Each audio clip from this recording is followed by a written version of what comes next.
रहनुमा पीटीआई फवाद चौधरी इस वक्त मीडिया से गुफ्तगू कर रहे हैं, आपको बराह रास्त ले चलते हैं। आप कह रहे हैं कि आप गवर्नर रूल लगा देंगे। आपने अपने लॉ मिनिस्टर से सिर्फ ये कर लें कि जो गवर्नर रूल की जो हमारी शिक है उसको पढ़ लें, ताकि आपको पता चल जाए कि गवर्नर रूल किन हालात में लगता है। आपकी अपनी तो इज्जत नहीं है और आप एक बोंगियां मार रहे हैं, लेकिन आप इसको पढ़ लें ताकि आपको कम से कम जब बात करें तो समझ हो कि आप बात क्या कर रहे हैं।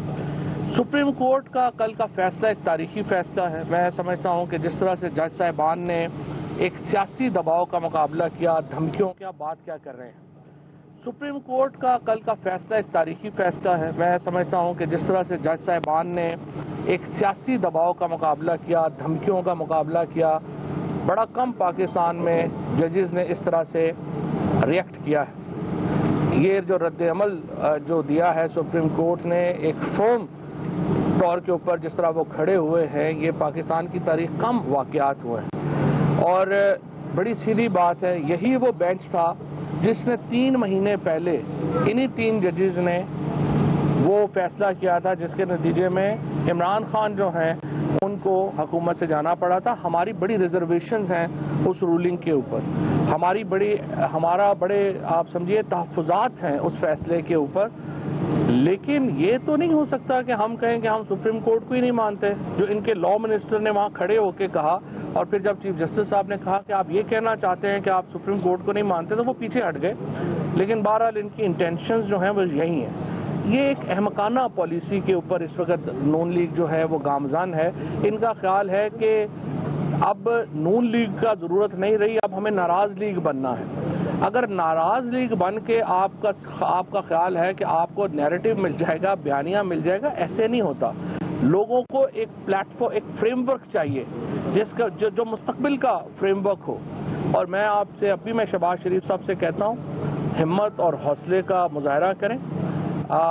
मैं देख रहा हूँ कि दबाव में PMLN की पूरी क़यादत जो है वो शटर हो गई है। इतनी घटिया और छोटी हरकतें की हैं। रात को PTV को मना कर दिया गया कि आप परवेज़ इलाही साहब का जो हलफ है वो नहीं दिखाएंगे, और ऐवान सदर में ब्यूरोक्रेसी को जाने से मना कर दिया गया। कैबिनेट सेक्रेटरी जो ओथ लेते हैं उनको कहा गया कि आपने नहीं जाना वहाँ पे। इस तरह से अगर आप वफाकी हुकूमत जो है और जो शहबाज शरीफ की जो इस वक्त की जो हुकूमत है, ये तो एक बिल्कुल जो है ये सिसकती हुई हुकूमत है। इसको तो हमने अगर रिएक्ट किया तो आप नहीं रह सकेंगे। ये तो हम फैसला, अभी कोर कमेटी की मीटिंग है, उसमें हमने यही फैसला करना है कि हमने इस्लामाबाद में तब्दीली कब लानी है, क्योंकि हम इस वक्त हुकूमत से ज़्यादा इलेक्शंस में इंटरेस्टेड हैं। हम चाहते हैं कि सियासी जमातें बैठें, इलेक्शन के फ्रेमवर्क के ऊपर बात हो और हम इलेक्शंस करवाएं जिसको तमाम लोग जो हैं वो तस्लीम करें। मौजूदा इलेक्शन कमीशन जो है, इसके होते हुए साफ शफाफ इलेक्शन मुमकिन नहीं है। मैं समझता हूं कि इन इलेक्शंस के अगर ये इलेक्शन कमिश्नर जो हैं इनमें ज़रा सी भी रमक हो, शर्म और हया की, वो इस्तीफ़ा दे दें, लेकिन वो नहीं दे रहे। लिहाजा हमें ज़ाहिर है कि रास्त इक़दाम उठाने पड़ेंगे इस इलेक्शन कमीशन को बदलने के लिए। एक गलत फहमी का मैं और इजाला करना चाहता हूँ। जो कल से नून लीग के जो एंकर्स हैं वो बार बार ये कह रहे हैं कि देखिए जी, इमरान खान के कहने के ऊपर 25 MPA जो हैं उनको तो डिस्क्वालीफाई कर दिया गया, लेकिन शुजात साहब के कहने के ऊपर नहीं हो रहा। एक तो मैं ये समझता हूँ कि जो मरियम औरंगज़ेब वगैरह से ये तवक्को करना कि वो कोई बात पढ़ के करेंगी, वो तो मुमकिन ही नहीं है। लेकिन जो कुछ सहाफ़ी हैं वो उनको मैं कहता हूँ कि पहले रिकॉर्ड तो देख लिया करें। जो 25 लोग जो हमारे डिस्क्वालीफाई हुए थे पंजाब में, उनको नोटिस सप्तान साहब ने जारी किया था, जो हमारे पार्लिमानी लीडर हैं। पार्लिमानी पार्टी ने फैसला किया था, पार्लिमानी पार्टी के मिनट्स जो हैं वो उस रिकॉर्ड का हिस्सा है। तो कम से कम ज़्यादा नहीं तो इलेक्शन कमीशन का फैसला ही पढ़ लें जिसमें ये लिखा हुआ है, और इस तरह की बोंगियां ना मारें। सुप्रीम कोर्ट का जो फैसला है वो अल्हम्दुलिल्लाह इम्प्लीमेंट हो चुका है। और जिस तरह मैंने आज कहा कि अभी कोर कमेटी में जो फंडामेंटल डिसीजन है वो यही है कि कब हम वफाकी हुकूमत को हमने फारिग करना है। वफाकी हुकूमत को फारिग करना बिल्कुल मुश्किल नहीं है। सदर ममलिकत ने इनको कहना है कि आप एतमाद का वोट लें। 172 लोग इन्होंने पूरे करने हैं। इनके पास इस वक्त 163-64 से ज़्यादा नहीं है। बजट जो है वो 96 लोगों के साथ पास हुआ है। ये इनकी हालत है। इमरान इस्माइल साहब। शुक्रिया। फवाद साहब ने सारी बात कर तो दी है। मैं सिर्फ 2-3 चीज़ें ऑब्जर्व कर रहा था। एक तो ये कि मैं क्रेडिट देना चाहता हूँ मरियम नवाज़ को कि वो बड़ा फास्ट लर्नर हैं, बड़ी तेज़ सीखती हैं वो।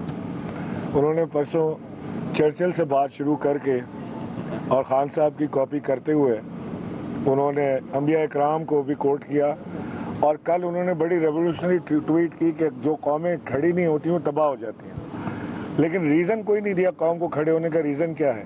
کیا آپ کی کرپشن چھپانے کے لیے قوم کو کھڑا ہونا ہے ورنہ وہ تباہ ہو جائیں گی؟ کیا آپ کی یہ ناجائز جو آپ لوٹا گیری کرتے ہیں اس کو بچانے کے لیے قوموں نے کھڑا ہونا ہے؟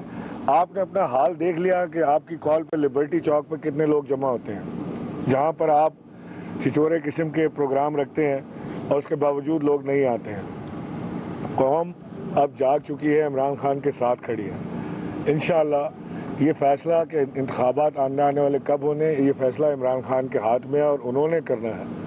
اب ہم صرف یہ دیکھ رہے ہیں کہ کس وقت یہ مناسب ہے کہ اس ملک کی ڈوبتی کشتی، اکنامک کشتی جو ہے، یعنی جو ایک کار کمپنی نے خان صاحب کے دور میں 2021 میں اشتہار دیا کہ ہم نے ریکارڈ پروڈکشن کی ہے جب سے ہماری کمپنی لگی ہے کراچی میں، اور کل انہوں نے اشتہار دے رہے ہیں کہ ہم اپنی کمپنی بند کر رہے ہیں کیونکہ اب بینکس کے پاس فارن ایکسچینج نہیں ہے ہمیں دینے کے لیے، کیونکہ ہماری ایل سیز نہیں کھولی جا رہی ہیں، ڈالر کی قیمت کہیں سے کہیں چلی گئی ہے، بکنگ پرائس کچھ اور تھی، تو لہٰذا وہ کمپنیاں بند ہو رہی ہیں۔